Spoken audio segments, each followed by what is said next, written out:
তখন রাত ঠিক 10টা। বিনয় তার কাজ শেষ করে বাড়ি ফিরছিল। অবশ্য তার বাড়ি ফিরতে আজ একটু দেরি হয়ে যায়। সে এই সব কথা ভাবতে ভাবতে বাড়ির দিকে চলতে লাগল। তখন সে শুনতে পেল দূর থেকে কোনো এক নারীর গন্ধের এই বিনয়, শোনো, এদিকে আয়। বিনয় তার চারপাশে তাকিয়ে দেখল, কিন্তু কাউকে দেখতে পেল না, কিন্তু শব্দটা স্পষ্ট শোনা যাচ্ছে। ঠিক তখনই বিনয় হঠাৎ দেখতে পেল রাস্তার পাশে একটা মহিলা হাওয়াতে ভাসছে। এটা দেখে বিনয় অজ্ঞান হয়ে পড়ল। পরের দিন সকালে বিনয় তার গ্রামের কয়েকজনের সাথে আলোচনা করতে লাগল তার সাথে ঘটে যাওয়া আগের দিনের ঘটনা।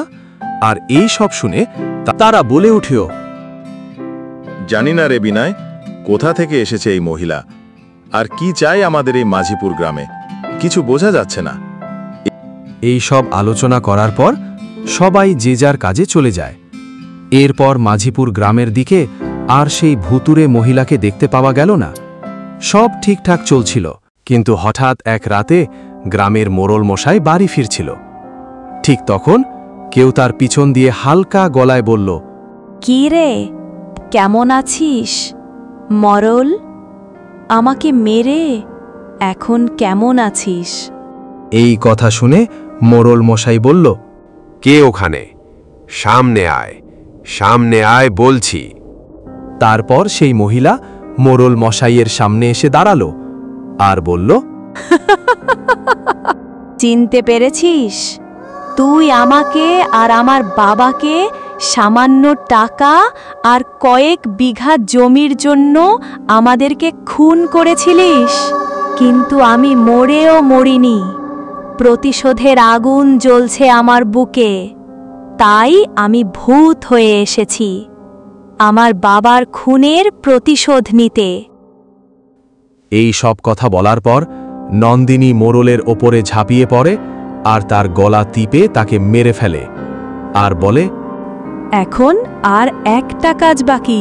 নন্দিনী কথাগুলো বলছিল, আর সেই রাস্তা দিয়ে বিনয় তার কাজ শেষ করে বাড়ি ফিরছিল।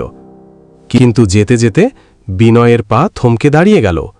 সামনের দৃশ্য দেখে বিনয় পালাবে, কিন্তু ঠিক তখনই নন্দিনী বলে উঠল, ভয় পেও না বিনয়, আমি তোমার কোনো ক্ষতি করব না।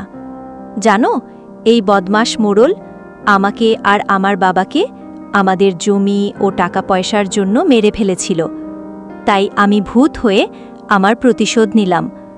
তুমি ভয় পেও না, তোমার কোনো ক্ষতি করব না।